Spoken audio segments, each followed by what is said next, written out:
All right. So your book I find it most fascinating. All right. So thank you for writing the book.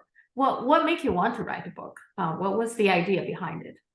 Well, over the course of doing the live streams, we've done many, many live streams, and with my audience, we've developed kind of a unique understanding, and it came bits at a time, and the four chapters that make up the book are each concepts that have developed over the course of the last 4 or 5 years that have really gotten fleshed out in my streams that I felt needed to be written down. They needed to not just be, something that we talk about. And they also needed proper citations and documentation for everything, right? We needed quotations, we needed data, we needed statistics. And so it was about taking those 4 points from my live streams and putting them into writing. They need to be written down. Things need to be written down. There's a reason for that, and that I've noticed in a lot of American communist circles, there is kind of just an oral tradition where there's certain wisdom that people just pass on, but that's not the professional way of doing things. Things need to be written down. So that's why I put the book together, and that the analysis that we're putting together is rather unique. You don't hear people talking that way. I mean, there is some overlap. There are certainly, there's certainly a grouping of people who see things in a similar way. But I feel like no one has really put it into words in the way that I did. You listen to Jimmy Dore, for example, Jimmy Dore's audience, there's a similar viewpoint. The Party of Communists, they have a similar outlook. Kim Iverson promoted the book. She had a special program on her show where we talked about it, but there's really no one saying it in exactly the way we're saying it, and it needed to be put concisely into words. Okay, so there are 4 parts in your book, right? So we go from one by one, all right? The first part, you were talking about this concept, the overproduction problem, the glut, all right? Can you explain what that is? Sure, and it is just an essential part of Marxism. The worker is never paid enough to buy back the product he produces. The wages paid out to the worker in the process of production are never enough to purchase the product they produce. And that the capitalist is constantly trying to create as many products as he can, but he wants to pay the worker as little as possible in order to produce those products. And that this is an ongoing problem in the capitalist system of production. It's always there. This is the basis of the boom-bust cycle. And Marx is talking about this, 1848, he writes the Communist Manifesto. He says this is a problem that would have seemed, impossible in any other system, where you have people hungry because there's too much food, where people have homelessness because there are too many houses. And this is an irrational system. And then later in Capital and other works, Marx extrapolates to determine that as you have a great technological leap, this problem becomes exacerbated. And he talks about, it goes from overproduction to the tendency of the falling rate of profit. And all of this leads to something that, I learned, when I was studying the work of Fred Goldstein in the Workers' World Party, but I also learned from studying the work of Nelson Peary, the American Marxist, also by reading a lot of the American Marxists who analyzed the Great Depression in the 1930s, which is that when you have a great technological leap, you tend to have that followed up by a long-term economic crisis, because this problem of overproduction, that the worker cannot buy back what he produces, becomes exacerbated by a huge technological leap. And actually, when I went to Russia, I went to the Valdy Discussion Club in Sochi, Russia. Jack Ma gave a presentation, and he said the same thing. He talked about how great technological leaps are followed by long-term economic crises that lead to problems. And he basically laid out the very thesis that I heard from so many Marxists. He laid it out in his kind of presentation, where he was talking about tech optimism and such. This is a pretty universal Marxist understanding. During the Great Depression, this is how Marxists analyzed it. And unfortunately, while you hear this pretty widely understood, when you talk about the World Anti-Imperialist Platform, I know many of the communist parties that are grouped around the World Anti-Imperialist Platform talk this way, but we don't hear this analysis nowadays. So that was necessary to put forward. This is the problem with capitalism, is that it holds back growth, that our brilliance as human beings, our ability to advance to a higher technological plane leads to poverty, and that's not rational. Yeah, actually, when I was reading, what you're writing, when I was growing up, we were taught about this thing in the school, but my understanding of it was very shallow. I was just given the impression that this is not fair, that you are producing things that values more than you're getting compensated for. So it's not fair. But what you're saying is that it's not just a fairness problem. It's just the problem even for the capitalist, for the society in general. It's not solvable, right? Because you can't afford to buy the things that you produce. Okay. And so then you will always have this overproduction. Because when we say overproduction, it's overproduction from the capitalist viewpoint.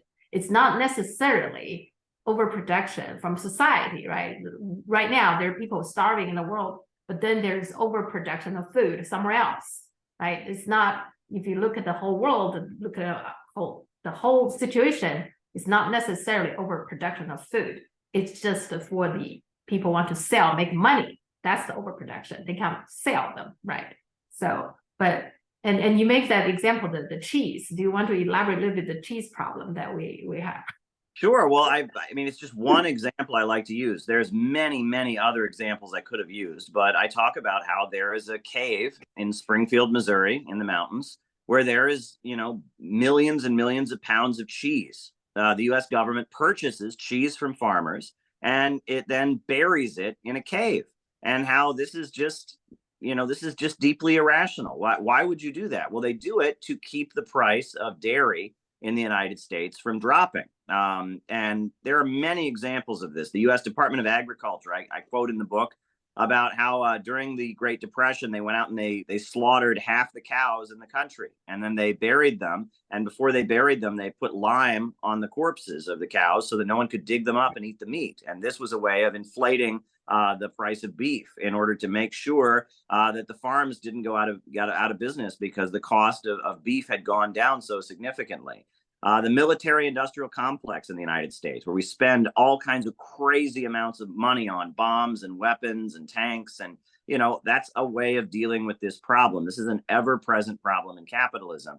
And like you said, that a lot of the analysis, when people talk about surplus value, they say, well, it's just not fair. The worker isn't getting paid the value of his labor. And then the response in the United States that we always get is they say, well, the employer, he puts up the money, and it just becomes this moralistic argument. They're missing the point, which is that there's a built-in problem in the capitalist system that leads to gluts of overproduction, and that you need a rationally planned economy to resolve it. That when you have profit as the driving force behind production, you're going to have this problem of overproduction, and technological advancements are going to lead to a situation where people are out of work. And I talk about self-driving cars, how in a rational society, self-driving cars would be great. But in our capitalist system, self-driving cars would lead to riots in the street and hunger. This is not a rational system. And this is what Marx was pointing to, and that this kind of has gotten obscured. I mean, I find that's very interesting because it's not that long ago before I read your book. I was actually asked this question by my husband. He's an IT person. So I actually asked him, I said, well, if capitalism is so efficient, how do you measure efficiency? Efficiency means that something used to be done by 10 people now can be done by one person. What happened to the other 9, right? Yeah. We were actually talking about that. So yeah, so it's very, I find that's very interesting. And I didn't learn this word glut until I read your book. So the chapter 2, you're talking about the Bonapartism versus fascism. And also I wanted to, I read your book, but I would like you to still explain that. And also I want to throw in, what is authoritarian versus dictatorship? All these concepts. Can you clarify that for me and for my audience? Sure. The Western capitalist societies really like to emphasize, that they're a liberal society, right? That people have freedom of speech, freedom of assembly, freedom of the press. And that, Marxists often point out that, well, that only applies to those who own the press, right? You have the capitalists who own the press. They're the ones who really have the freedom, and the working class, they don't own the means of communication. They don't own the media. So they don't have as much free speech. And that there's a level of hypocrisy with all of this, right? And that, striking workers are arrested, and, there's many examples of political repression of political movements. So there's a level of hypocrisy that goes with the liberal rhetoric, the human rights rhetoric that's always there. But when society enters a long-term economic crisis, what you see is the capitalists start fighting among themselves because they need the crisis to be resolved. but they all want the other capitalists to have to pay for it. They don't want to be the ones to have to pay for it. They want it to be resolved at the expense of the other capitalists. And so Marx was living in Paris in 1851, and there was a long-term capitalist crisis. There was an uprising of the working class in 1848. There were strikes, and there was hunger in the streets.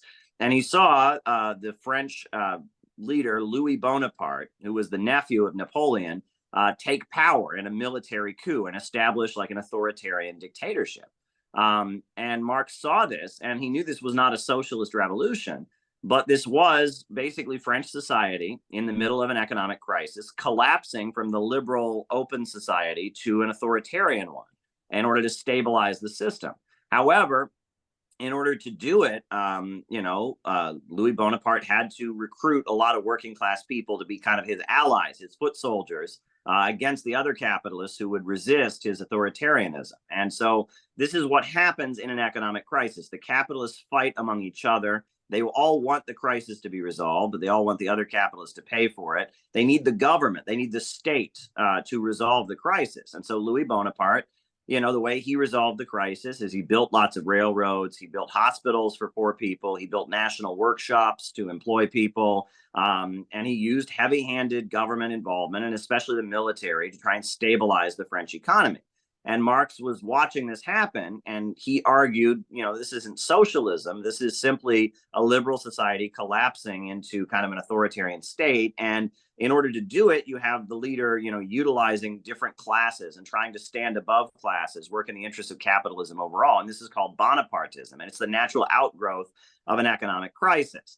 And in my book, I talk about how this has happened in the United States as well, that Lincoln was very much a Bonapartist who put down the uprising of the slaveholders. Woodrow Wilson was a Bonapartist, created the Ku Klux Klan, and, took the United States into World War I and, kind of crushed popular movements, but enacted dramatic reforms to do it. And that as we get into the 20th century, there are different forms of Bonapartism, and that fascism is a particular form of Bonapartism rooted in degrowth methods. That what the Nazis did was the Nazis stabilized German capitalism by driving down living standards. They created a class of slave laborers. They boosted military spending. They drove women out of the workforce and, prevented women from working in industry. And doing all of this stabilized the German economy, reduced unemployment, increased the ability of people to spend, and it stabilized the German economy. And that fascism is a particular form of Bonapartism rooted in trying to save capitalism with degrowth. And that fits in with Malthusianism. At the time that Marx was alive, he was saying the problem of capitalism was overproduction, et cetera. But there was a widespread movement in Britain, many economists who argued the problem is there are too many people. There's too many poor people. The poor people are having too many children, and the food supply is not keeping up with the rise in population. So we need to reduce the population. And Marx was very opposed to Malthusianism, but those ideas of Malthusianism are very widespread in the United States now, and they've kind of combined with the environmental movement. And the idea is the problem economically, they don't see it as the problem of capitalism. They see it as a problem of human beings, that they just, they breed too much, they consume too much. And they argue the way to solve the economic crisis is by reducing the population and reducing consumption. They want to degrow out of the crisis. And this is a very dangerous thing. And this is the essence of fascist economics. It's one particular form of Bonapartism that the capitalists will turn to try and save their system during an economic crisis. And the mass genocide that we saw, the Holocaust, the horrendous crimes of the Nazis in World War II, the eugenics movement in the United States, all of this is rooted in an effort to save capitalism by driving down living standards, reducing the population, et cetera. Yeah. So is it fair to say that fascism is a type of a Bonapartism? Yes. Bonapartism is more neutral. It's not necessarily a negative thing, right? It's just a phenomenon that you align with certain parts of the society to fight the other part. But fascism is the extreme form of it, right? Yeah, I mean, I would see Roosevelt as a Bonapartist who was very progressive. Abraham Lincoln, Okay. also very progressive, you know. Yeah. These were members of the capitalist class who fought other members of the capitalist class, who used the state to try and stabilize the economy and defeat their opponents, but they did it in a progressive way. You know, whereas Hitler and other, you know, far fascistic figures, they use Bonapartism in a reactionary, destructive, fascistic way. Bonapartism is just the division of the capitalist class and the centralization of power into one wing of the ruling class, the police and the military centralizing power, which is the natural outgrowth of an economic crisis. Okay. Yeah, you just talked about the degrowth. So this is something really interesting because now is that the same thing that they're doing now with this great reset? Is it that's what they're talking about, the World Economic Forum? I think that's the big thing for them. Is that right? The whole thing about this, the new. Yeah, that's exactly what they're doing. The ultra monopolies, Amazon, Walmart, the big banks, the big oil companies, they are utilizing the pandemic, and they are utilizing the climate change crisis and all of this to push forward a fascistic degrowth agenda. They want to reduce consumption, they want to drive down living standards, and they want a heavy-handed, you know, government involvement in order to do that. And many people on the right, they think it's communism. They say, well, this is communism because the government is doing it. Well, it's not communism, because communism is about growth, right? If you look at China, you look at the Soviet Union, communism is about raising living standards, et cetera. Whereas this is fascism. This is degrowth, fascistic economics, Malthusianism, trying to stabilize the capitalist system by reducing consumption and using the government to reduce the population, reduce consumption, and, you know, tightly control the economy in the hopes of saving it. And I talk about, you know, one of the best books on fascism from the 1930s was by R. Palm Dutt, the leader of the Communist Party of Britain. And he basically laid out how that's clearly what was going on. Fascism was an attempt to save capitalism with degrowth. And I would argue that's what the World Economic Forum and the leading voices, the most powerful factions of the capitalists in the Western countries, that's what they're doing at this time. You see, that's also something very eye-opening to me, because I always thought the capitalists would like a lot of population because then you have bigger market, right? You have more people to sell things. But I guess lots of the people can't afford to buy those things that they produce at their price, right? So those are just extra people, I guess, that can cause problems, right? Is that what this? Well, and that's the divide. You'll notice that Donald Trump, in his recent Quantum Leap speech, he said he wants to increase the U.S. population. He wants to increase the bonus for families that have children, for families that get married and stuff, and that most of the capitalists do want the population to increase because more people will buy their products. But there's a section of the ultra monopolies who see the society-wide crisis rooted in the problem of overproduction, and they are trying to use the state to reduce consumption. And that is the divide that I argue, that we have a managerial wing of the capitalists and an entrepreneurial wing of the capitalists, that most of the capitalists just want to make money. They're not thinking about the whole system. They just want to make money.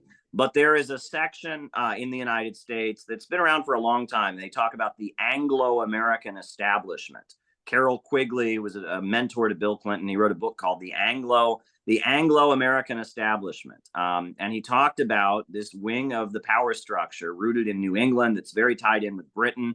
You talk about the Council on Foreign Relations. You talk about the round table group of Cecil Rhodes, and that there is a wing of the ultra rich in the United States that have a long-term managerial view, and that they argue that in order to solve the long-term economic crisis, we need degrowth very rapidly, and they're trying to implement it. Is that because that reminds me about what's going on in the Dutch farmers. I have a hard time to understand why the Dutch government is so headstrong, right? What they're saying is that they want to, because of climate change, this is a climate thing. They want to limit the nitrogen for the farmers, and that will bankrupt many farmers, apparently, because without the nitrogen, they won't have enough food to produce from and to provide for, to be enough for them to survive. And that's why the Dutch farmers has been protesting. They have been keep on protesting. And yet the Dutch government seems so determined to this. I don't understand, just for climate, they can't do it like if let's say nitrogen is the problem, but you would think common sense would be, okay, let's do it gradually, right? The first step, and second, let's have something alternative, whatever in place before we, but they seems just, we just want to do it. And just now, we have to do it now. And so they totally ignore what the farmers are saying. I can't understand the whole situation. But I guess you probably give an explanation here, is that the purpose is not necessarily climate related. No. Is that true? Yeah, and this is a fight among our ruling elite, right? And that they want to stabilize the capitalist system with degrowth. And it's these lower levels of capital, like these Dutch farmers, like the capitalists in the United States who support Trump, like the folks in Britain who supported Brexit. The lower levels of capital are kind of in revolt against the more managerial ultra rich. And that the new right in Europe is an expression of those lower level capitalists in rebellion against kind of the Bonapartism of the ultra monopolies. So then my question is, do you think like global warming, climate crisis, is that a real crisis, or it has been used as an excuse for the degrowth? I am not convinced global warming is a hoax. I think global warming is reality, right? I think that there is clearly a problem with it. However, I think that the tone, the panic that is being created around it is not rational. And that this is a propaganda tactic, right? In sales, if you want to, convince someone to buy something, you say, oh, you have to buy it right now. Oh, someone's going to come buy it. You better make the deal right now. This is a way of making people, hysterical and getting people to not think. I think climate change is definitely a problem. I am not convinced. There are some people who consider climate change to be a hoax or a fraud. I'm not of that belief. I think that there is an issue, but I don't like the hysteria around it. And that when you create a panic, it's a way to keep people from thinking. And that there are some things I will say that don't match. For example, we have been hearing that, we should have, there's this book published in the 1970s called The Limits to Growth. It said we would have run out of oil and fossil fuels by now. It says we would have run out of, of certain minerals by now. We haven't, right? And it just doesn't match the reality. And that a lot of the hysteria around environmental issues is manufactured to serve a political purpose. That doesn't mean there isn't a real issue there. And I'm not ready to say climate change is false. We see evidence around it, the erratic weather, the super hurricanes, et cetera. We can see examples of climate change having an impact, and there definitely is a need for something to be done, in my view. But I just don't buy the hysteria. And the Democrats, many people have compared it to, during the 1980s, the Democrats would argue that if the Republicans won the election, there was going to be a nuclear war. There'd be a nuclear war if the Republicans won the election. Well, Ronald Reagan was elected and reelected. George Herbert Walker Bush was elected. There wasn't a nuclear war. But if you can create a hysteria or a panic, that's a way to kind of make you have to vote for the Democrats, right? The world is going to burst into flames. We are all going to die unless the Democrats are victorious. This is a way of scaring people. And that I think Greta Thunberg, what she's doing, is of that variety. It's about creating a hysteria, creating a panic. And that's authoritarian forces will always kind of use that to their own ends, right? Yeah, I very much. In the very beginning, I actually believed, I believed everything, they were saying about the climate change and everything. But then gradually, I just find what you're saying, this panic mode, and they're so coercive on some of their way of doing it. It just doesn't make much sense, And you're talking about Greta. In China, people call her environmental princess. And it's not in a good way. It's not like, oh, the princess, the pretty princess, not in a good way. It's more like out of touch, right? That very arrogance and living in the fantasy world kind of princess. That's how people see her in China. At least, lots of people see it that way. Like it's in China, people even think that this is Western way of controlling the rest of the world, the global South growth. And it is. Biden openly said when he was running for president that one of the things he wanted to do was prevent China from building coal power plants around the world. In many parts of Africa and in many parts of the world, There are people that are getting electrification because China is working with the governments there to create power plants. And one of the big demands that Greta Thunberg and others have put forward is to prevent that. Right. And they push, they push windmills, they push solar panels. Well, those things are great, but they don't produce anywhere near the amount of energy that other kinds of energy promote. And why are they not promoting fusion? You look at China. China is concerned about climate change, and so that's why they're investing a lot in fusion energy research. None of these voices that dominate the environmental conversation in the West talk about fusion energy, because that's not a solution for them, right? That would eliminate fossil fuels being the center of the economy, and that would basically make the Western oil monopolies no longer the center of the world economy. So they don't want to get beyond fossil fuels to a higher mode. They just want to reduce consumption, which fits their Malthusian Bonapartist agenda. Yeah, and Greta Thunberg, she at one point complained about China using chopsticks, killing too many trees. Okay, I don't know if the West pays attention, but that's got a lot of attention in China, of course. Wow. People have been using chopsticks for thousands of years, and then she's saying that's killing too many trees. And yet, Japan is letting out the nuclear polluted water to the ocean. She didn't say a word. And the Nord Stream got exploded, got bombed. That environmental catastrophe, she didn't say a word. You see, that's why people are saying, you have no credibility here, right? You're complaining we using chopsticks, and then all the other things, you're totally quiet, right? So that's how can you make that make sense? How can you convince people that this is something you truly care about? You don't. Right. So that's, yeah. She lost credibility for that, I think. Yeah. Okay. The next thing you talked about, synthetic left, which is a very interesting concept. And before you came out, I was just looking at your video. You have one, like 3 years ago, something has popped out about the synthetic left. So you're already talking about that. I think it's getting worse in the past few years. So tell us, what is the synthetic left? Well, starting in the 1950s, they realized that just anti-communism was not going to work. That just telling people communism is evil and communism is the enemy.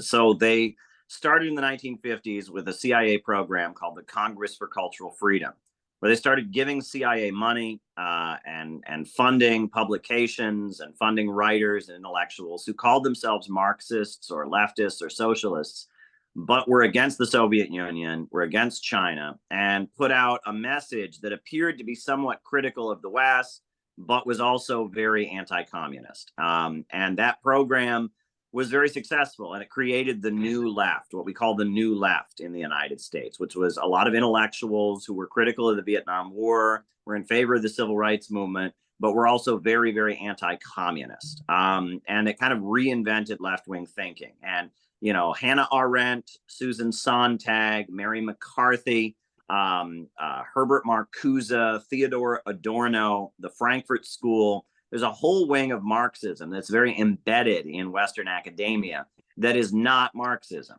It is anti-populism. Theodore Adorno, he wrote a book called The Authoritarian Personality. And it's all about how there are certain people that follow orders and would want to join a mass movement and see things in terms of right and wrong, and they're dangerous. This is a threat to freedom. This is not Marxism. This is psychology. This is anti-populism. It's the idea that average people are dangerous. If they get together, they threaten the great intellectuals. This is not Marxism. But it was very, very well funded as an alternative to Marxism. The feeling was that the kind of intellectuals, and thinkers and activists, people who fight for the rights of women or people who fight for the rights of workers who might become Marxists, could become part of the new left instead. And it was originally intended as an alternative to Marxism. Then as you got into the 70s and 80s, they discovered it was very useful in staging unrest and protests to bring down communist governments around the world. And, the new left and that perspective and some of these human rights NGOs that were created were then used to bring down the governments of Eastern Europe. In 1968, you had the Prague Spring in Czechoslovakia, which was a big anti-communist uprising that was backed. And again, They didn't say they wanted capitalism. They said they wanted democratic socialism, or socialism with a human face.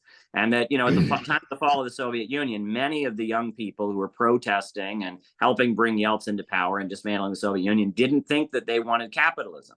They thought that they wanted a more democratic socialism. They were new leftists, and they thought people in the Soviet Union would keep their guaranteed jobs and healthcare and education, but also be able to listen to Western music, also be able to use drugs, also be able to shop at Walmart. They would get, kind of the freedom and this kind of this, the CIA promoted, a lot of art and culture, the paintings of Jackson Pollock, for example, right? Jackson Pollock was this painter who didn't, create shapes or images. He just splattered paint on a canvas. And the CIA funded Jackson Pollock's art, and they would present it as an example of Western freedom. And they'd say, look at the socialist realist art of the Soviet Union. Oh, this is just propaganda. But look, Jackson Pollock is so free. America is so free. People can just throw and splatter paint on a canvas, and they call it art, and they can make money. And this is freedom. This was all a very effective propaganda operation.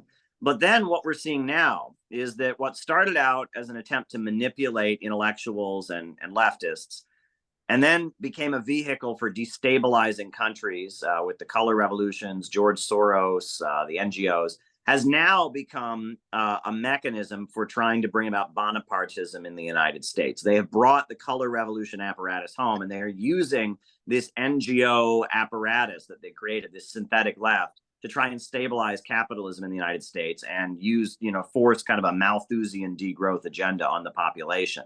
And that the synthetic left is kind of a three-stage process. But the important thing to understand is it has absolutely nothing to do with what the Communist Party of the United States believed. It has nothing to do with Mao and communism or Stalin or what was done by Fidel Castro. This is a completely different thing.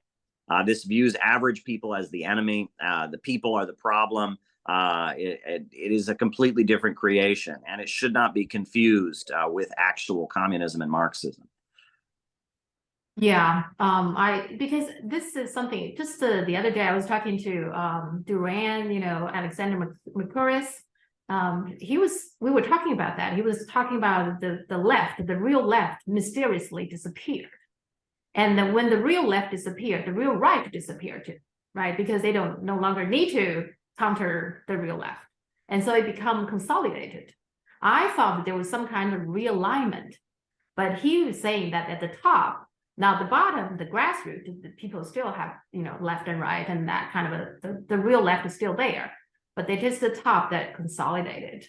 And what you're saying is that they, in the process of consolidating, they created a fake left, right? Yeah. So make people feel that there's still a left, but that left is gone. The real one is gone, at least from the top, right? That's basically what happened, and that explains why the Democratic Party is the way it is, right? It's very different from the Roosevelt, kind of a Democratic Party. It's very different. Now they will claim that I think at one point didn't Joe Biden saying he's the New Deal 2.0, something like that, like a claim that he will be the next Roosevelt, but he's far, far away from that. Absolutely. Yeah. No, they believe something very, very different. Roosevelt was about building infrastructure, building up the productive forces, empowering working people, et cetera. Biden is carrying out a very different agenda. Yeah. And then you talked in your book that the BLM and Occupy Wall Street, I mean, all this have some kind of a infiltrated or something, right? Is that so? Well, I mean, the ruling class are fighting with each other. And because of that, we've seen the rise of different movements that have been created for working people to be the foot soldiers of one faction among the capitalists against another. This is Bonapartism. And I compare it to when Louis Bonaparte took power. He created something called the Society of December 10th, which was a group of very poor people, semi-criminal elements that were assembled to kind of be his foot soldiers to pave the way for his military coup. And Marx looked at this and he said, well, this isn't the kind of revolutionary organization we need. This isn't the broad masses of people, the people who create the wealth of society asserting their interests. This is instead a group of kind of criminal elements that are kind of the hit squad for Louis Bonaparte, and that that as the process of capitalism and decay and Bonapartism arises, you get the rise of these kind of movements that are created by one wing of the capitalist class to fight another. And that, Black Lives Matter, there's long been a Black liberation movement in the United States. I mean, ever since, there was slavery here, the slaves were fighting back, and that, there was, the Black Panthers and Martin Luther King Jr. and stuff. But Black Lives Matter is a very, very synthetic, social media created entity that has kind of taken the politics of the Black liberation movement and watered it down into nothing, and are used by the Democratic Party to carry out their agenda.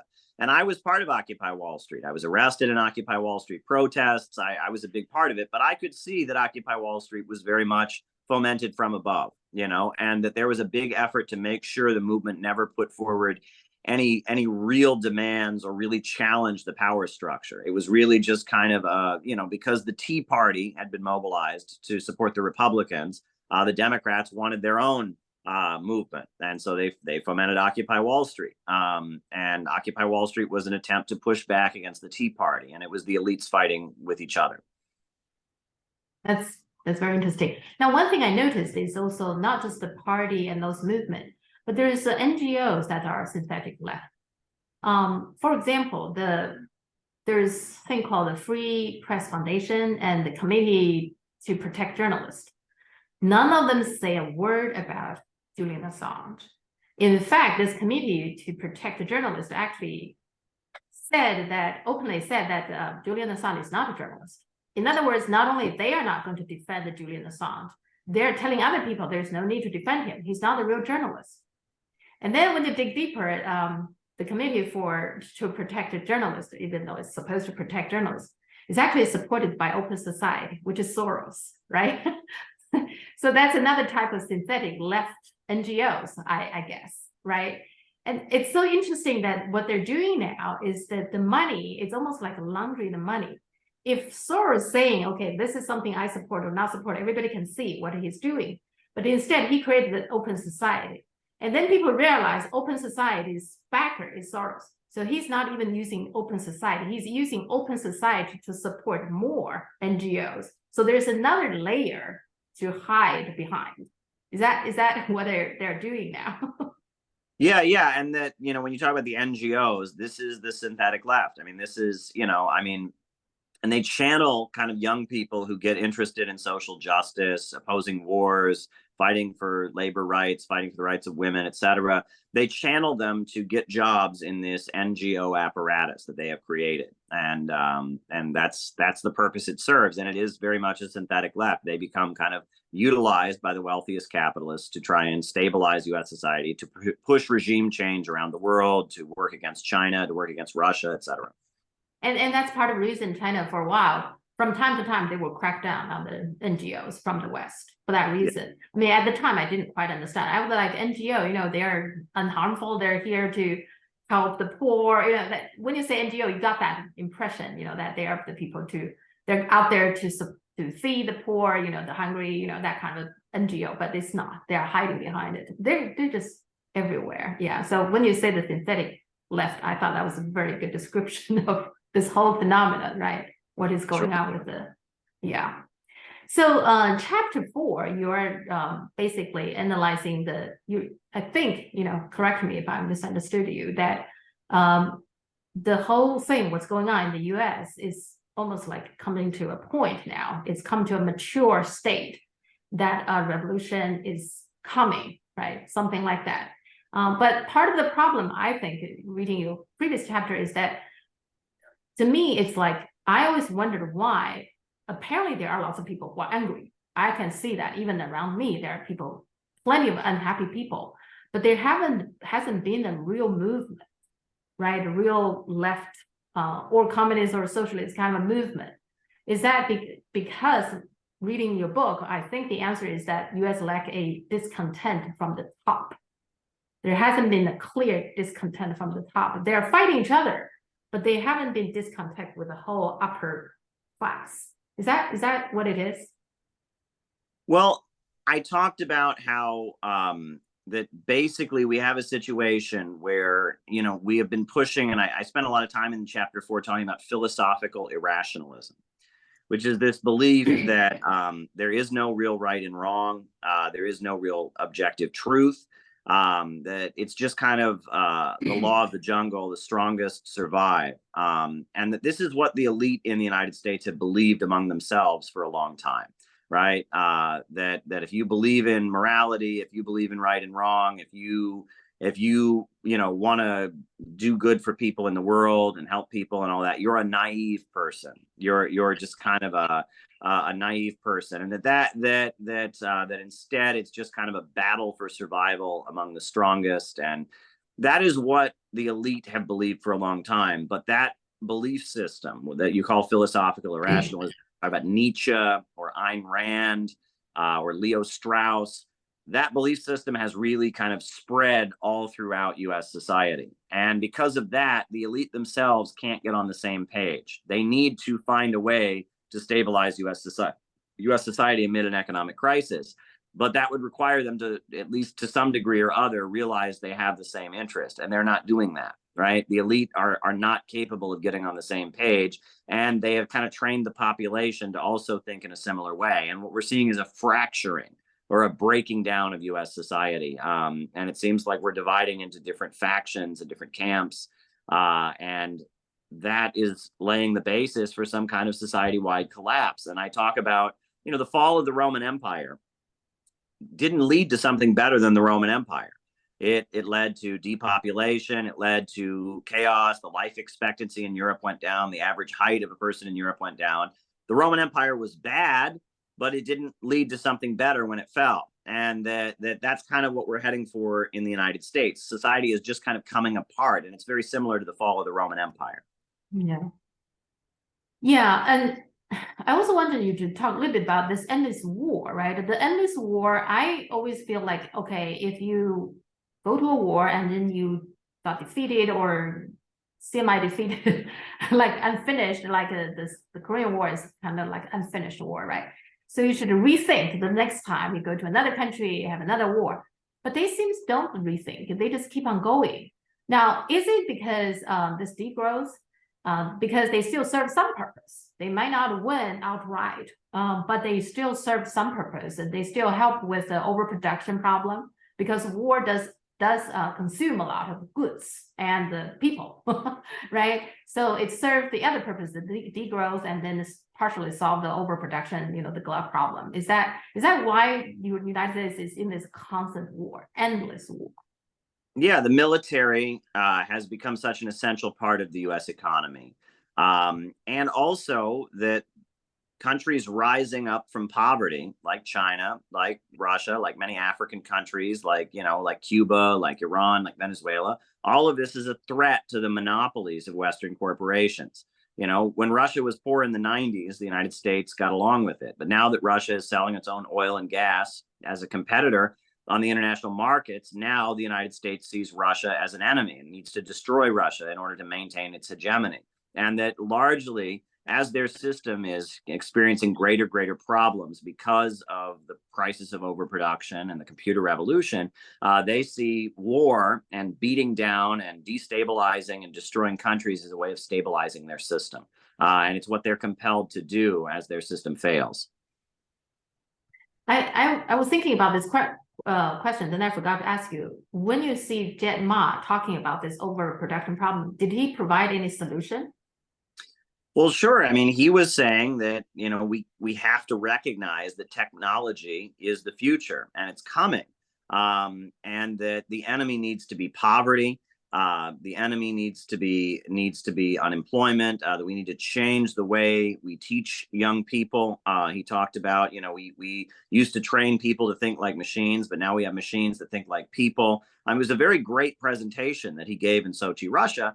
And it was very Marxist, even though he never quoted Marx. He never talked about capitalism. I wrote an essay and I made a video saying that basically he was talking about Marxism. He was talking about the problem of overproduction. He was talking about the tendency of the falling rate of profit. and he was putting forward a tech optimistic message that was in line with what China is doing around the world. And I found that to be very inspiring. And so I made a video, I wrote an article, Learning Marxism from Jack Ma, about that, because it seemed like Marxism was a very big influence on his tech optimism, saying that technology is not something you can hold back and it's not something to be afraid of, but we need to deal with a society where we don't rationally allocate resources, where we don't rationally utilize people's innovation, et cetera. And he was basically putting forward a Marxist narrative without Marx. And he went all around the world kind of saying that in various presentations. I was quite moved by it. And I thought it was important to show my audience that that was Marxism, because if you know actual Marxism, you would recognize what Jack Ma is saying. But unfortunately, because of the synthetic left, people don't recognize actual Marxism when they see it. Yeah, maybe you can send that link to me. You know your program, and if you have his presentation, I'm sure lots of people will be interested. Sure. Okay, a few other questions, kind of related to your book, but. One is, why do you think the Biden administration, the current US government, is so threatened by this Uhuru movement? They are really arresting, you know, the Uhuru movement, which is not that big. I mean, before this, I know very little about them. I heard them on Tim Iverson's show, and then I heard other South media people like Jimmy Dore talk about that too. So why the Uhuru movement is such a threat to them? Well, the Uhuru movement, the African People's Socialist Party, they are a small Marxist group in the United States. They're one of many different groups. But I think the reason that they have been targeted by the American government, they're facing 10 years in prison at this point, is because they have taken a very solid position in support of Russia, in support of China, in support of the anti-imperialist countries around the world, and that they have worked to build a base among the population. They provide services to low-income people in St. Louis, Missouri. They provide services to low-income people in St. Petersburg, Florida. They have classes for pregnant mothers, and they provide, services to pregnant mothers. They also provide organic food in the Black community with farmers markets, and that there's a section of the population of these low-income African-American people who respect the Uhuru movement and listen to them because of the services that they provide. It's much like what Fred Hampton did with his free breakfast program, what the Black Panthers did. And because they have politics that are against Western capitalism, because they support Ukraine or they support Russia against the hysteria about Ukraine, and they say that Russia is right to defend itself with its intervention. Because of that, the U.S. government is very threatened by this. You can talk about Marxism all you want in the United States, as long as no one listens to you. But because of their social programs, feeding people, providing services, it seems like in certain areas, people are listening to them, and that is very threatening. The other reason that I will say is because they are not Democrats. They are Black. And they are socialists, but they urge Black people not to vote for the Democratic Party. They run against the Democratic Party in local elections. When Barack Obama was first running for president on national television, members of the Uhuru movement confronted Barack Obama and said he wasn't fighting for Black people on national television, and it created a huge incident. And that they basically, the Democrats think they are entitled to Black people's votes. They think Black people have to vote for them. Republicans are racist, they say. So therefore, the Democrats, if you're Black, you must vote for a Democrat. Joe Biden famously said, if you don't vote for him, you ain't Black. You'll remember that. And so the Uhuru movement says no. They organize services for people in the Black community, and they run against the Democrats in the elections. And that is why I think they are moving against them with the U.S. Department of Justice. In other words, the Uhurus, they are not synthetic left. They are they are authentic communists and more sincere. And that is a real threat, because they are not afraid of the synthetic left because they created them, right? So, but when you're the real deal, then they feel threatened. Yeah, and I don't agree with them on everything. Their perspective is very much aimed at kind of Black separatism, and they argue that that only Black people have revolutionary potential.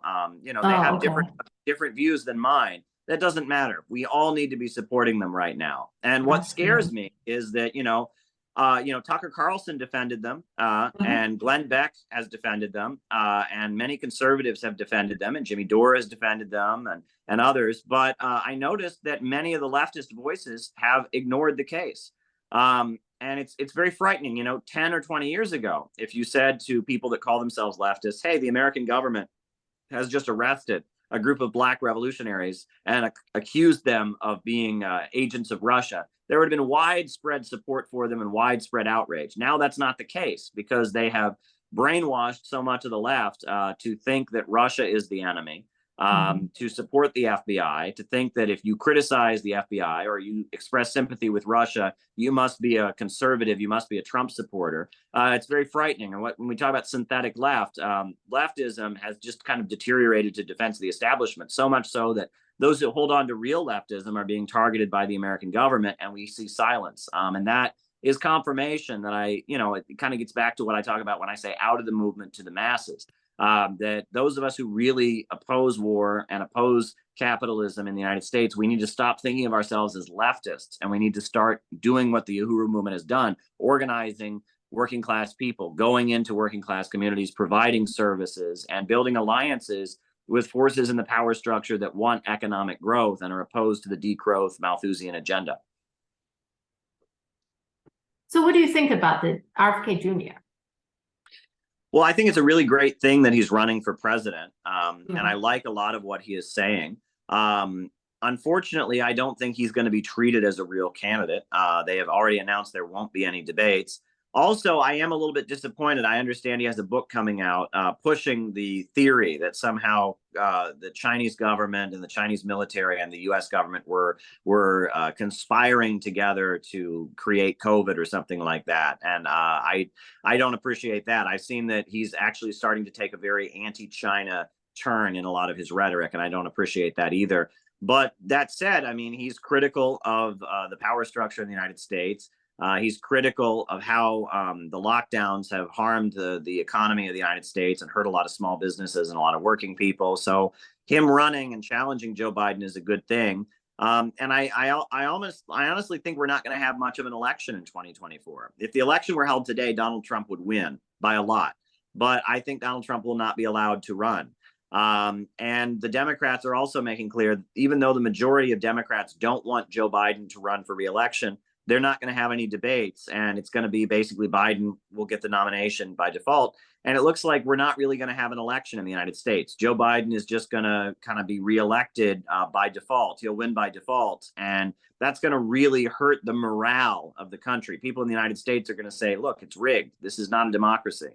And I think that will happen. And you almost wonder if the ruling elite of the United States, if they have some other plan, because if it goes down that way, if we just have a situation where Biden just wins by default, that's going to really demoralize the population. What do you think about election in general? I mean, I have a lot of reservations about election because I find election has nothing to do with accountability. It has nothing to do with what I really want. I mean, I voted for Biden. Okay. I voted for Biden for a very simple reason. I don't like Trump. Trump, in particular, he's calling it the China virus, the Kung Fu virus, which is very detrimental to all the Chinese Americans and Asian Americans in general. I just think it's very harmful. Well, Biden doesn't do that. He doesn't call it the China virus or whatever, but he might start a nuclear war with China. I mean, it just that my vote doesn't make any difference. Okay, I don't feel empowered by my vote at all. So what's the point of having elections? I mean, I want to hear your view about that, because you were talking about Bonapartism, which is kind of like a different form of getting to power. Okay, so what do you think about election in general? Well, it's interesting. When I went to Iran, and I was in Iran, they talked about how in Iran they have elections, but before the elections, they have this thing called the Guardian Council, which is a group of Islamic revolutionaries, people that were part of the Islamic Revolution of 1979, who make sure that the candidates who run are in line with the Islamic Republic and with their principles, right? And that they can approve or disapprove candidates. And they pointed out to me when I was in Iran, they said, you have the same thing in America, except the people who make the decision are the people with the money. It's the corporations, the banks, the mainstream media. They determine who gets to be a real candidate and who's not, right? And they said, how would you rather have it? If you're going to have a democracy be guided, would you rather have it be guided by the people that are the founders of your country, of your revolution, that have, you know, the ideology that has laid the basis of your country? Or would you have it whoever just happens to have the most money? And that in the United States, this is often how Western capitalism is they call it total democracy, when in reality, it's just de facto rule by those who have the most money. And that when we see countries around the world that and say, well, no, we're not going to be ruled by whoever has the most money. We're going to be ruled by those who carry out the principles of the founding of our country. We're going to be ruled by a revolutionary party or something like that. People say, well, that's a dictatorship, right? And that the way Western liberal societies tend to work is that they call it dictatorship if you interfere with the dictatorship that is just kind of de facto already there, right? That is the issue, right? That it's just freedom, it's just natural, it's democracy, as long as no one interferes with the people who have the money just kind of de facto winning. And then if other forces come along and start messing with that, then they cry foul. They call it dictatorship. And I think that's what we need to remember, and that's what people don't quite understand that. And you know, there's this whole thing about democratic regression. This is a really big theme in Joe Biden's remarks and in academia right now, political science. Democratic regression. And they say, you know, Russia was a democracy and now it's not under Putin. Venezuela was a democracy and now the Bolivarian, you know, socialists have taken power. And if you read some of the writings on this, they say, well, you know, Russia was a democracy, you know, and the people voted for Putin. He clearly won the election. But then when he got elected, he changed society. So then it's not a democracy anymore because he changed society. Right. He tampered with independent institutions. He changed the military. He changed the economy. So if a leader gets elected and they change society, it's not a democracy anymore. And they say the same thing about Venezuela. You know, the people voted for Hugo Chavez. They wanted Bolivarian socialism, but he got elected and then he changed society. Right. He tampered. You know, they say the Venezuelan military used to be independent, but now it serves the Bolivarians. The economy used to be independent, but now it serves them. Well, it wasn't independent before. It served the United States before, but that's just how it's supposed to be. That's just the natural way it's supposed to be, right? And that's the way Western leaders talk about it. They're just supposed to naturally be in charge. They're just supposed to naturally have the power. But if somebody comes along and interferes with it, then that's not democracy any longer. And that is the way that the rhetoric of the West tends to be. It's an open, free society as long as they can be in charge. And if they are not able to be in charge, there's roadblocks. If there's forces that kind of, you know, tamper with their ability to just kind of naturally rise to the top, well, then they don't call it democracy. I mean, it's like social media in the West. Social media is not open. It's not free. Twitter is rigged. It is rigged by the FBI. We've seen that. They make sure that certain things get promoted and certain things don't. But if a country says, okay, well, we're not going to allow Twitter then, you know, then they say, oh, it's a dictatorship. Well, how is that the case? I mean, that Twitter is very much rigged and manipulated to serve Western imperialist agendas. And the same for Facebook, right? That they manipulate social media, but they make it look like it's just natural and democratic. Look, you know, it's just people like it, you know, and they don't reveal how controlled things that they claim are open and free really are. These open societies that George Soros talks about are highly controlled. They're just controlled in a manner that no one's able to get in the way of the rule of Western corporations. Yeah, I agree. Yeah. Okay, so I would like you just tell my audience the ideal society look like. Mainly, I think you have a 4-point plan, right, in your website. Can you just briefly talk about those 4-point plan? That to me, it's like the vision for the American that you want it to be. Is that right? Sure. Well, look, I think all of us that believe in socialism or communism, you know, we want to create a society with so much wealth and so much abundance, where everyone has what they need, where poverty has been completely eradicated, where scarcity has been eradicated, from each according to their own ability to each according to their need. But that's probably hundreds or thousands of years in the future, right? That's pretty far off, right? You know, but the plan that we have put forward, the 4-point plan that the Center for Political Innovation advocates, these are policies that very easily could be implemented. There are things that could be done. You know, there are reforms, that average Americans would overwhelmingly agree with.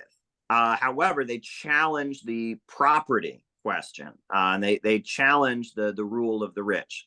The first thing we want is a mass mobilization of the country to rebuild. Hire the unemployed, hire the unemployed people to rebuild our highways, our bridges, our schools, our hospitals, build high-speed railway, rebuild our schools and universities, rebuild, water treatment facilities, power plants, just completely revamp the United States, mobilize the population to rebuild America, kind of like what Roosevelt did with his Works Progress Administration. That would be the first step. The second would be public control of our natural resources. America has a lot of oil. We have a lot of coal, a lot of timber, a lot of natural gas, but the people who get wealthy from our natural resources are big corporations and Wall Street, and the regions of the United States that produce this oil. Louisiana produces a huge amount of oil for the United States, but it's a very poor state. You go to Louisiana, the people there are very, very poor. We'll put oil and natural gas and coal and timber under public ownership, so the wealth created by our natural resources goes into the public budget, right? Public ownership of our natural resources. And the third step would be public control of the banking system, so that the lending of money, the allocation of credit is done strategically in a vision to make the country wealthier. Public control of the banking system. And then the final one would be the enactment of an economic bill of rights. Make sure that every American has a job, healthcare, education, start investing in the population, seeing them as an asset. The way we talk about things in the United States, the idea is, if we give someone, help, assistance to go to college, it's like they're getting a gift. They're getting they're a freeloader. They're a burden on society. We shouldn't view it as an investment, right? That if we want to have a stronger country, we need our people to be more well educated. If we want to have a stronger country, we need our people to have better healthcare and have proper medical services. And we need to start viewing the population not as this, annoying herd that needs to be managed, but rather as a source of great potential and wealth, right? That we need to be training engineers, training scientists, investing in our population. So an economic bill of rights like Roosevelt, that 4-point plan, those are 4 things that wouldn't, on the surface, it doesn't sound like socialism or communism, but in order to enact them, in order to have public ownership of our natural resources, in order to have public control of our banking system, in order to mobilize the population to build, in order to enact an economic bill of rights, you would have to challenge the power of the ultra rich. So much of the power of the ultra rich would have to be pushed back, that kind of economic program could change U.S. society and would probably lead to the creation of socialism here. Okay. What do you feel about Bitcoin? Because lots of people think Bitcoin is a way to make the society more democratic, etc. What are you feeling about that? Well, I mean, Bitcoin is just a new innovation in terms of exchange. And I think that our leaders in the United States are very suspicious of it because they can't control it as much. And that is why they are suspicious of it. They can't track transactions as much, et cetera. But ultimately, that the way to make the economy better is with real economy, right? We need more power plants. We need, et cetera. And that to some degree or other, Bitcoin is a new form of fictitious capital. It's a new casino. It's a new gambling. It's a new stock market. So yeah, that's how I feel too. It's too much. I don't know. Yeah, the government cannot control it, but I'm not sure people can control it either. So yeah, not new wealth that's being created. That's what's important. Yeah. It's a form of speculation. Yeah. Okay. I think these are the questions. Can I have a suggestion? Sure. I mean, I like your book, and like I said, I really think. Can you consider maybe write a condensed version of it? Just my suggestion, like make it less than 100 pages. Maybe more people will read it. I don't know. I mean, I'm thinking, put in explain what its collective is, right, and a little bit of history about. And explain what Bonapartism and fascism, your 4 chapters, but make it more condensed. And then maybe add a little bit more like a current event, explaining that what's your theory. You have a lot of good theories and that, which I think it can explain the things that is hard to understand. Like the Dutch farmer, it's really puzzling to me. I really don't understand why their government is so strongly want to enforce this nitrogen control. It's like, I mean, it's almost like I don't know, not healthy at their obsession about it. But I think reading, when you're talking about degrowth, all that kind of thing, it started making sense to me. Okay. So explain, why Trump is so hated. That's the different factions within the elites, within the capitalists, that kind of thing, that he presides with one faction and the other one is really hate him for, he's not really representing the people. I don't think he truly representing people. Now, his idea, I think what he's saying, there are lots of people can feel like he knows their problem. He at least have a better understanding than a lot of the other elites, right? I think it actually has something to do with the fact that for a long time, he is a real estate developer. I actually think being a developer, he actually spent a lot of time with the people who are building the buildings, the blue-collar workers. Actually, he probably feel comfortable amongst those people. He's never that comfortable with the I don't know, the Manhattan people, right? The very high class kind of people. I think he kind of like feel a little bit outsider himself. He's more comfortable being surrounded with the blue-collar worker. I don't know. That's my observation. Yeah. But anyway, he's better in terms of communicating with the working class, much better than Hillary Clinton, for example. Yeah. But I'm not sure he's fully on board in terms of really do some real changes to really making these people, the working class, making their life totally different. I don't think he's committed to that. I think he's just a selfish politician. The reason they don't like him is he doesn't play by their rules. He's selfish enough that there's kind of a rule among them. There's kind of a code among them, and he doesn't follow it. He wants power for himself, and so he will do things that other politicians will not do. He will say things other politicians will not say for his own reasons. Yeah, when you're writing a condensed or maybe a follow-up, I don't know, but you incorporate something like that, explaining to people, right? Why is this endless war? All these things that actually connect together. So that is my, throw it out there. So you can think about it. Okay. Sure. Yeah. I think that's all I have. One more thing. How do you feel like the co-op, Professor Wolf, he's very much pushing for democracy at work, the co-op. I think it's somewhere in your book, you're not really on board for that. Is that right? Well, look, there's nothing inherently wrong with it, but that's not socialism. Professor Wolf is a very nice person. I've spent time with him at RT. He's taught me a lot. I've learned from him, but ultimately it doesn't resolve the problem of overproduction, right? It doesn't deal with the built-in problems of the capitalist system. If you just have a for-profit workplace that is operating according to the market logic, but the profits are shared, you still don't address the underlying problem of glut, overproduction, tendency of the falling rate of profit. You need a centrally planned economy. Yeah. And what happened to RT? It just all of a sudden one day disappeared. Do you mind to tell me what happened? Because there was a real RT presence on YouTube, and then one day just disappeared. What happened?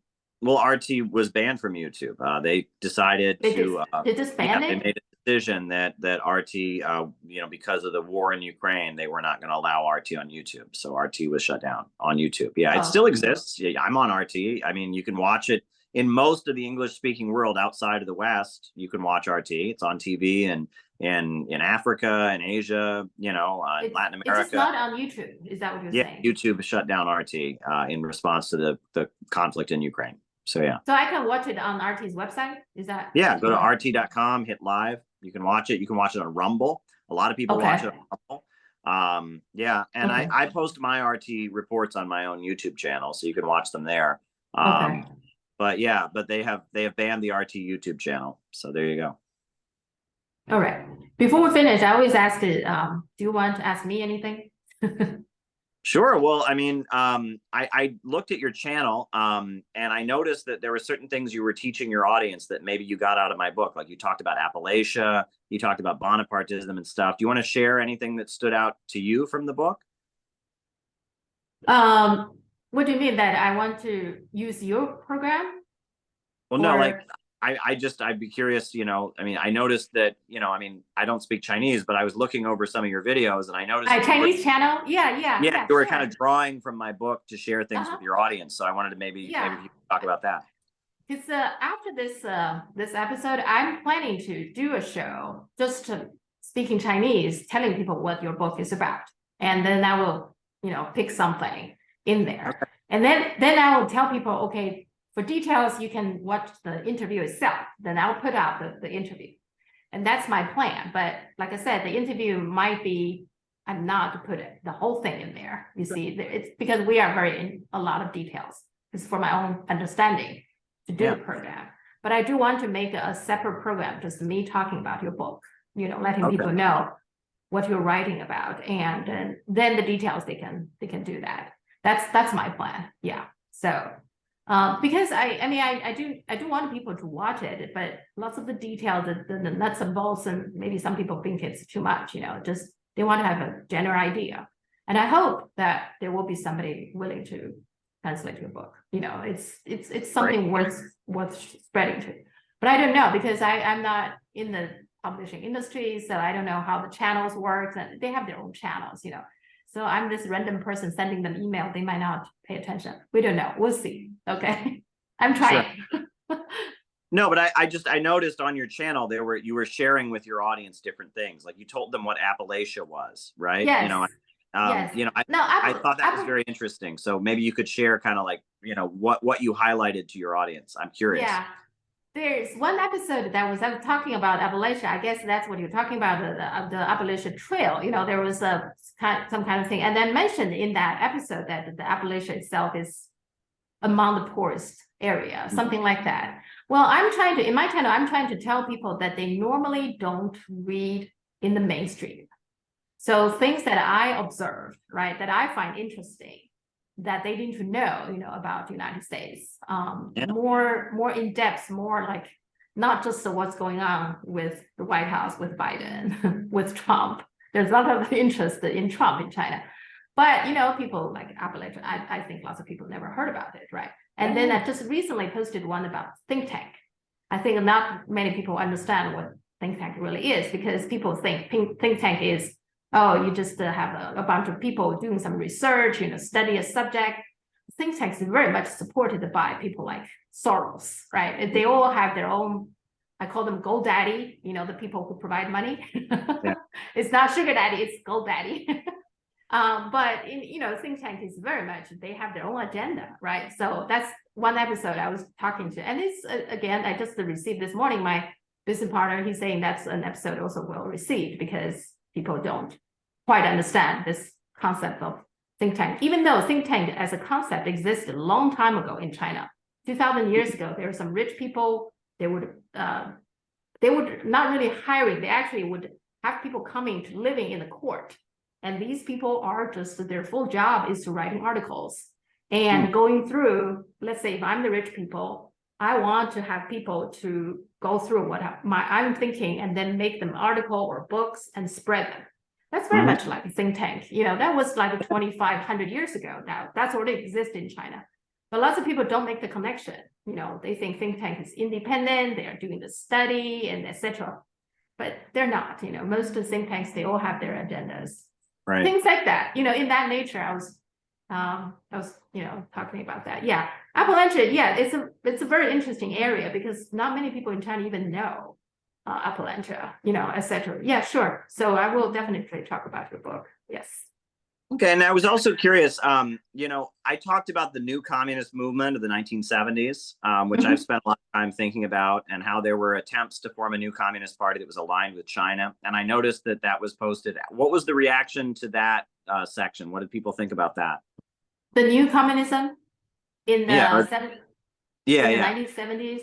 Well, I think what people most interested in, I think there's people, there are some comments about that. They didn't pay attention to this until you, as an American, you know, kind of like an outsider, you are seeing proper things develop more clearly.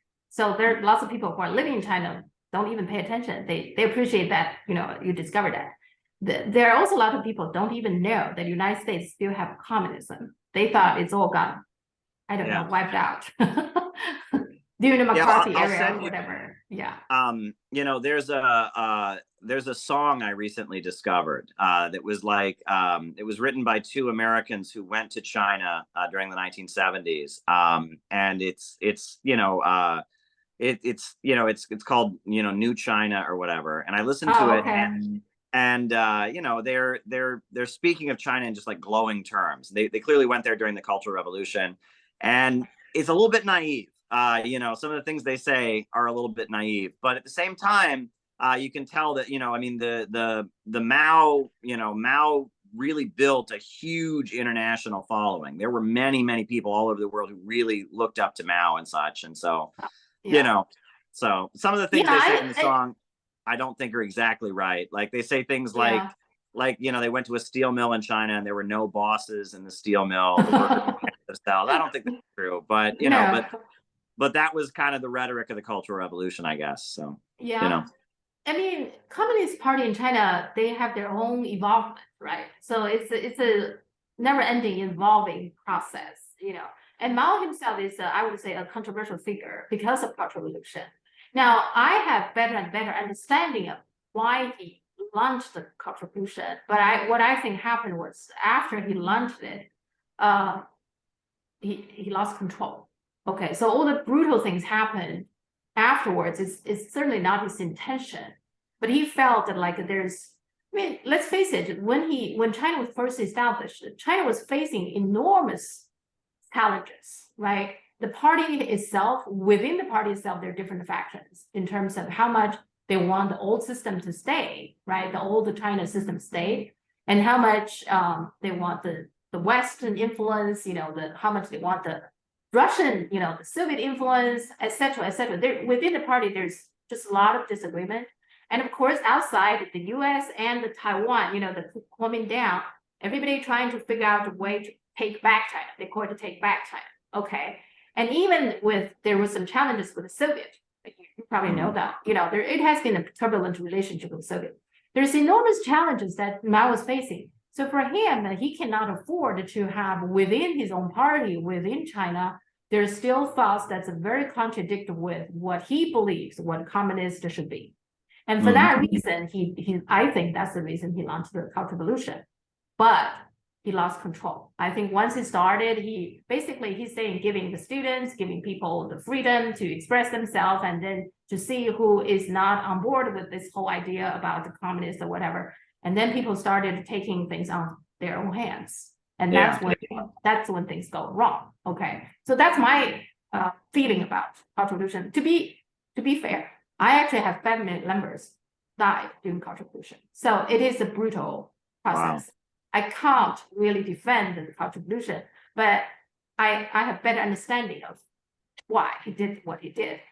But regardless, whatever you feel about Cultural Revolution, the fact remains, China's today won't be China's today without him. That's the fact, right? And he laid lots of groundwork for a lot of the good things. And he also protected China, you know, through the Korean War, etc., you know, etc. So I would say on balance, he's still a great leader, but all the great leaders are imperfect. They all have their own faults, right? Yeah. I mean, that's just the fact. I'm sure people in France love Napoleon, but Napoleon in some people's eyes is extremely brutal, right? Yeah. People in Britain loves Queen Victoria, but he's a colonizer. Even George Washington owned slaves, right? So nobody's perfect, okay? Right. So, well, right. And the way in the United States they portray, you know, they portray Stalin and Mao as if they're just brutal mass murderers. You know, it is completely unfair. It's a huge double standard. Yeah. I mean, they all have their faults, absolutely, and their mistakes sometimes can be very costly, absolutely. But as a party, I think the party learned a lot from that, the Communist Party in China, and they're evolving. I think and they made a great progress. I mean, the fact speaks for itself. They lifted millions of people's living standard out of poverty. I mean, that's just a fact. So that's how I feel. Great. Yeah. Excellent. Okay.